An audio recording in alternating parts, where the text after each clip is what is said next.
Halo anak papa yang hebat-hebat. Bagaimana kabar kalian semua? Hebat bukan?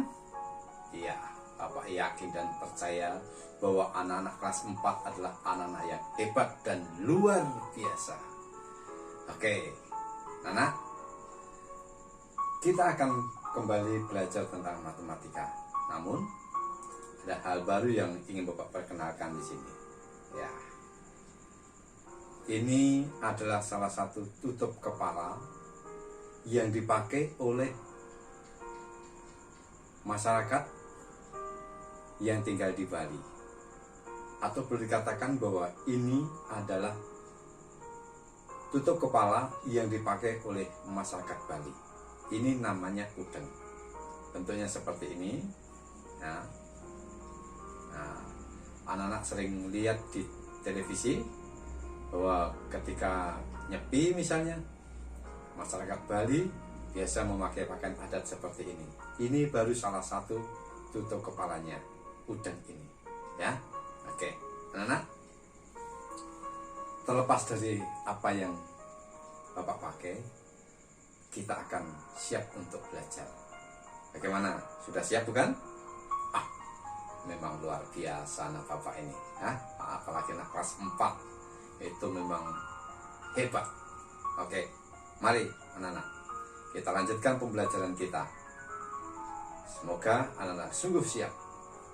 Oke, siapkan alat tulisnya. Siapa tahu nanti kamu ketika mendengarkan penjelasan dari bapak, ada hal yang belum jelas, boleh ditanyakan. Tidak usah malu, ya. Tanya sendiri, ya, belajar, berani bertanya sendiri, ya. Oke, begitu ya. Sudah siap? Semangat.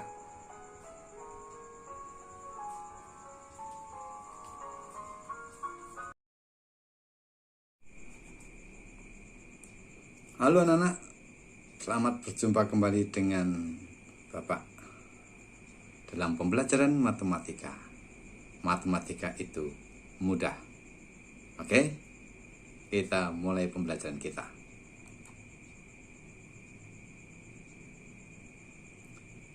Anak-anak, kita akan belajar tentang pembulatan bilangan pecahan. Nah, pembulatan bilangan pecahan itu artinya mengubah pecahan menjadi bilangan bulat. Ingat ya, bahwa bilangan pecahan itu ada pecahan biasa murni, ada pecahan biasa tidak murni. Kemudian ada pecahan campuran, ada pecahan desimal, dan pecahan persen. Nah, sebagai contoh, pecahan biasa murni, misalnya 1/5, 3/8, 6/10. Pecahan biasa murni ini bila penyebutnya ini lebih besar dibandingkan dengan pembilangnya. Sementara kalau pecahan tidak murni adalah pecahan di mana pembilangnya itu lebih besar dibandingkan dengan penyebutnya. Sebagai contoh, 6/4, kemudian 8/5, kemudian 18/15, betul, dan seterusnya. Berikutnya ada namanya pecahan campuran. Pecahan campuran itu pecahan yang terdiri dari bilangan bulat dan pecahan. Sebagai contoh, 2 1/5, 5 3/7, kemudian 6 8/10, dan seterusnya. Berikutnya pecahan desimal. Pecahan desimal itu ditandai dengan tanda koma. Artinya di belakang koma itu masih ada angka atau bilangan. Misalnya 3,5 itu artinya 35/10. 4,12 artinya 412/100.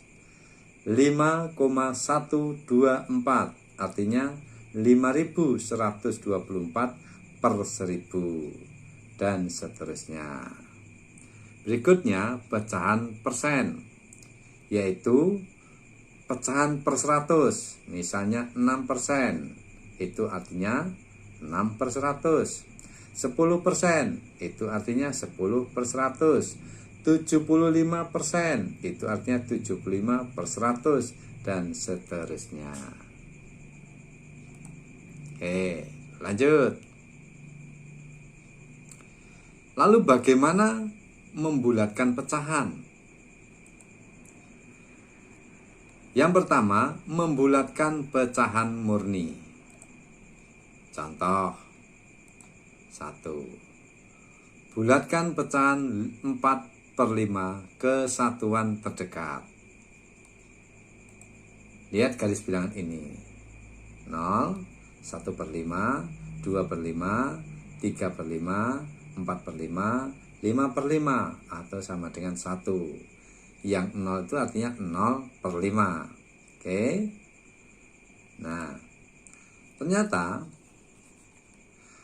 pecahan 4/5 itu lebih dekat ke angka 1. Nih lihat nih, 4/5 yang merah ini, garis tanda ini. Ternyata lebih dekat ke 1 atau 5/5 daripada ke 0. Maka pembulatan pecahan 4/5 sama dengan 1. Contoh yang kedua.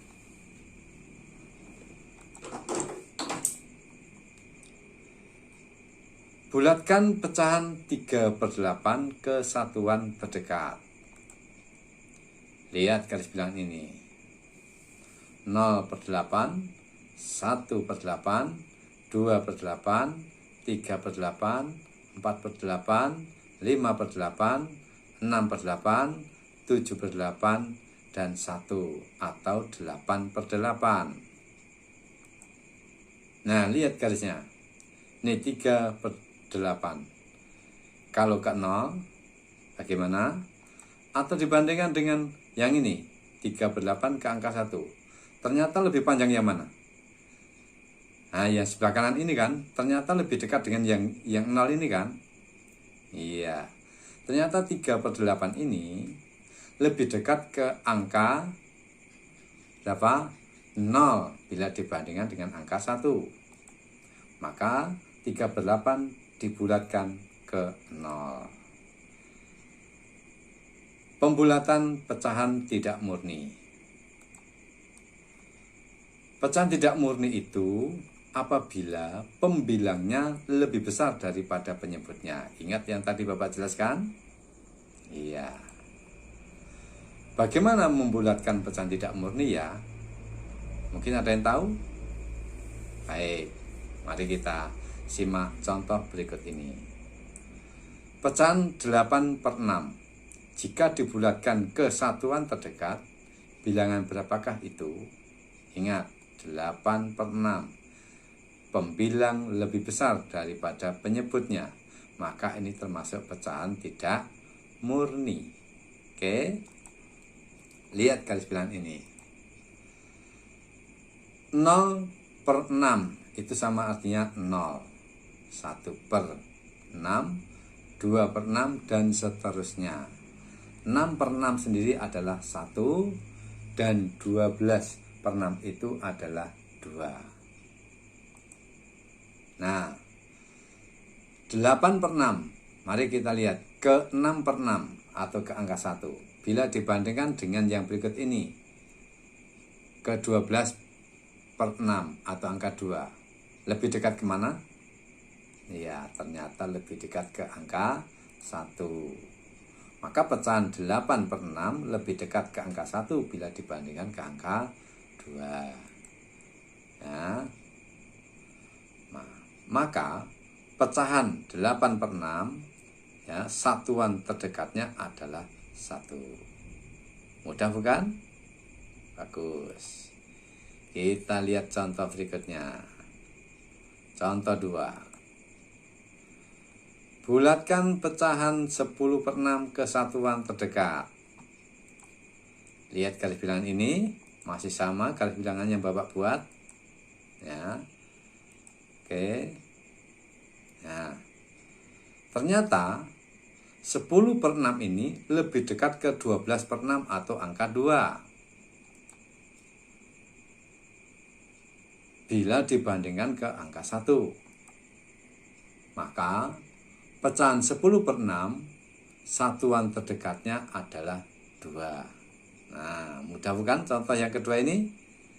Paham anak-anak? Bagus, luar biasa. Anak Carlos memang hebat-hebat, ya. Oke. Nah, lalu bagaimana bila membulatkan pecahan campuran? Nah, ini ingat pecahan campuran? Bilangan yang terdiri dari bilangan bulat dan pecahan. Tuh. Nah, untuk pecahan campuran, nah ini yang dibulatkan adalah pecahannya terlebih dahulu. Yang bilangan bulat nggak usah terlalu dipikirkan, walaupun nanti juga dihitung. Kemudian jumlahkan bilangan bulat dengan hasil pembulatannya. Nah ini pecahan campuran itu, ya, bilangan bulat plus hasil pembulatan. Oke. Contoh, bulatkan pecahan 21/4 ke satuan terdekat. Lihat garis bilangan ini, 0/4 atau disebut dengan 0, 1/4, 2/4, 3/4 atau 1 atau 4/4. Mari kita lihat. Wow, 1/4 ini bila dibandingkan ke 1/4 ini, apakah lebih dekat ke 0 atau lebih dekat ke angka 1? Ya, ternyata 1/4 lebih dekat ke 0 daripada 1.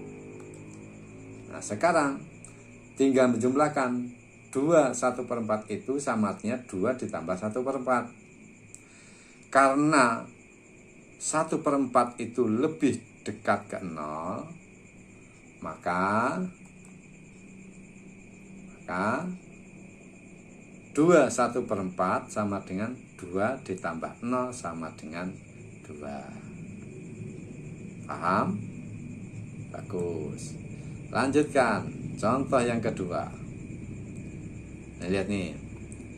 Bulatkan pecahan 2 3/4 ke satuan terdekat. Lihat garis bilangannya ini, ya. Ini 3/4, ya kan? Ternyata 3/4 itu lebih dekat ke angka 1, ya kan? Lebih dekat ke angka 1. Maka 2 3/4 sama dengan 2 ditambah 3/4. Karena 3/4 lebih dekat ke 1, maka 2 3/4 sama dengan 2 ditambah 1 sama dengan 3. Nah, mudah kan? Iya, matematika itu mudah, ya. Jangan pusing dulu. Oke? Nah, kesimpulannya apa? Ada yang bisa menyimpulkan? Ya. Kesimpulannya bahwa pembulatan pecahan itu bisa dibulatkan ke atas atau ke sebelah kiri, atau dibulatkan ke bawah. Ulangi, dibulatkan ke atas itu artinya ke kanan, atau ke bawah atau di sebelah kiri, ya. Jika kurang dari setengah, pecahan itu kurang dari setengah, maka dibulatkan ke 0 atau sebelah kiri. Tapi jika pecahan lebih dekat dari setengah, maka dibulatkan, ya, dibulatkan ke angka 1 atau di sebelah kanannya. Begitu kesimpulannya. Paham anak-anak? Oke. Kalau begitu, terima kasih. Tuhan memberkati dan selamat berlatih.